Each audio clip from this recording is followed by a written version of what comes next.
Hi, I'm Dr. Sarah Beth Wilson, and this is the story of how my stepbrother's arrogance taught him an expensive lesson about underestimating a country vet. Sometimes the person in muddy boots knows more than the one in the designer suit.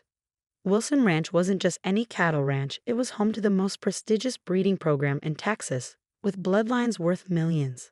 My grandfather started it, my father expanded it, and I dedicated my life to it, becoming a veterinarian specifically to care for our award-winning herd. Everything changed when Dad married Eleanor Peters 6 years ago. She came with a son, Michael, who had an MBA from Harvard and big plans to modernize our traditional operation. From day one, he saw our careful breeding program and individualized animal care as outdated and inefficient. Sarah, darling, he'd say, checking stock reports on his phone while I performed ultrasounds on pregnant heifers. You're thinking too small. We need to scale up, maximize profits. All this personal attention to the animals is cutting into our margins. What Michael failed to understand was that our reputation wasn't built on margins. It was built on producing the finest cattle in the country. Every rancher knew that a Wilson bloodline meant excellence. Our bulls regularly sold for six figures at auction, and our breeding contracts had a 3-year waiting list. But Michael only saw numbers on a spreadsheet.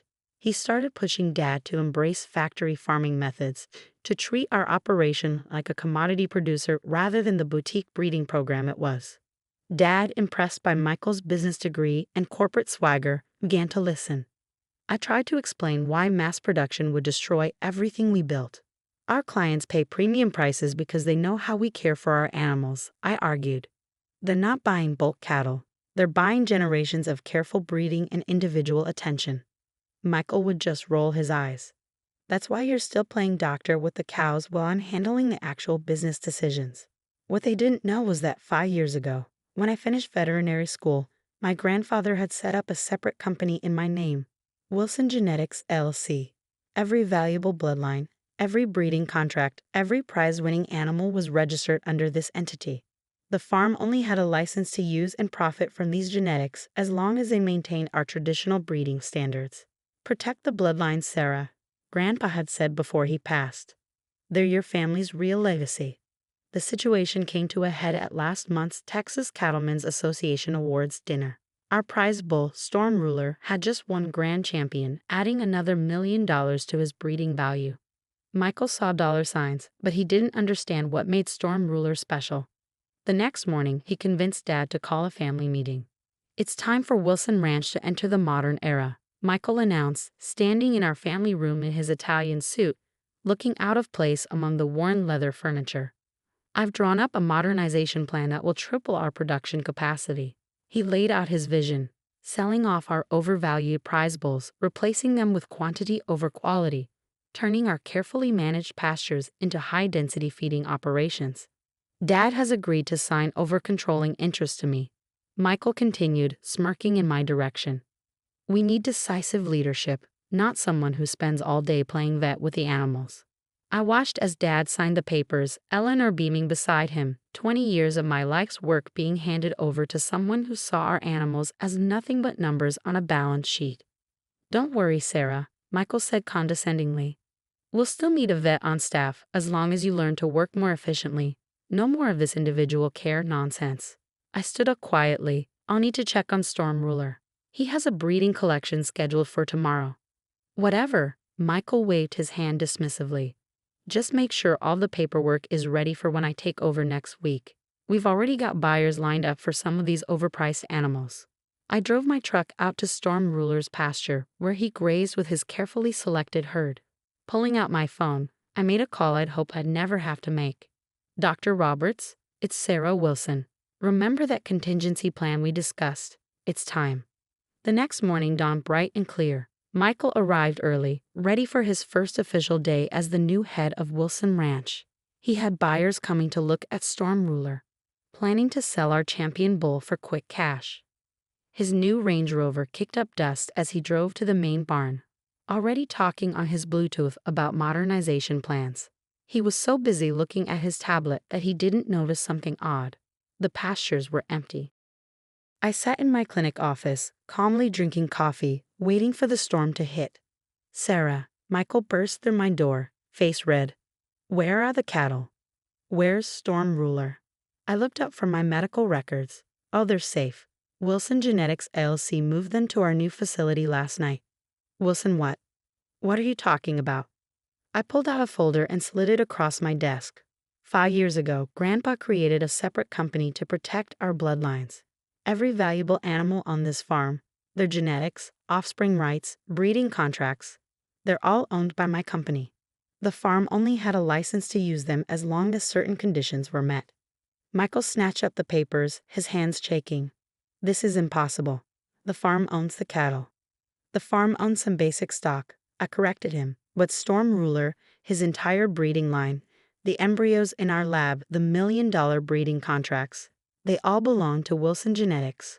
Check the registration papers. The color drained from his face as he frantically flipped through documents. Every major asset he planned to sell was legally owned by my company. Dad, he shouted, pulling out his phone. We have a problem. Dad arrived 20 minutes later with Eleanor, and had already laid out all the documentation. Breeding registries, genetic patents, contract agreements, everything Grandpa and I had quietly put in place to protect our legacy. The farm only had a licensing agreement, I explained to Dad gently. It expired the moment you signed over control to someone planning to abandon our breeding standards. You underhanded little Eleanor began, but Michael cut her off, his business mind finally grasping the situation. How much? He demanded. How much to buy the genetics company? I smiled. It's not for sale. But I have a counter offer. I laid out my terms. I would lease the genetics and breeding rights back to the farm, but only under specific conditions. I would have full control over the breeding program. No mass production, no selling off bloodlines. We would maintain the standards that made Wilson cattle the best in the business. And if we refuse? Michael asked through gritted teeth. Then I take my company, my cattle, and my contracts elsewhere. The buyers you lined up, they're not paying premium prices for the farm, they're paying for our bloodlines. Without them, Wilson Ranch becomes just another commodity ranch. Dad sat heavily in a chair, looking suddenly old. Sarah, why didn't you tell me about this? Would you have listened, Dad? You were so impressed by Michael's modern business ideas, you forgot what made our farm special in the first place. The next few weeks were tense. Michael tried to fight it legally, but our documentation was ironclad. In the end, they had no choice but to accept my terms. Storm Ruler and the rest of our prize herd returned to their pastures. I took over the breeding program completely, while Michael focused on the farm's basic operations under my supervision. Last month at the National Cattle Show, we won 5 championships. Michael stood awkwardly at the celebration dinner as buyers praised our commitment to traditional breeding excellence. You planned this all along, didn't you? He asked later, watching me tend to a newborn calf. All those years of playing the simple farm vet. I wasn't playing anything, I replied, checking the calf's vitals. I was protecting our legacy. These aren't just assets on a spreadsheet, Michael. They're living creatures, and they're our responsibility. Yesterday, Dad came to my clinic, looking at my wall of veterinary degrees and breeding awards with new eyes. Your grandfather would be proud, he said softly. He always said you were the one who truly understood what we were building here. The farm continues to thrive, though differently than Michael had planned. He's learning slowly that some things can't be reduced to profit margins. Sometimes he even helps with the cows, though he still refuses to wear boots. Last week, a young farming student asked me why I didn't just take my cattle and start fresh somewhere else. I showed her Storm Ruler's newest calf, already showing his sire's championship potential. Because this land isn't just dirt and grass, I told her. It's generations of dreams, hard work, and dedication. Sometimes protecting a legacy means standing your ground, even if you have to be sneaky about it.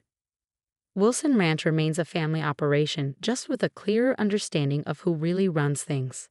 And if you look carefully at the new sign by our front gate, you'll notice something interesting. Wilson Ranch in proud partnership with Wilson Genetics LLC.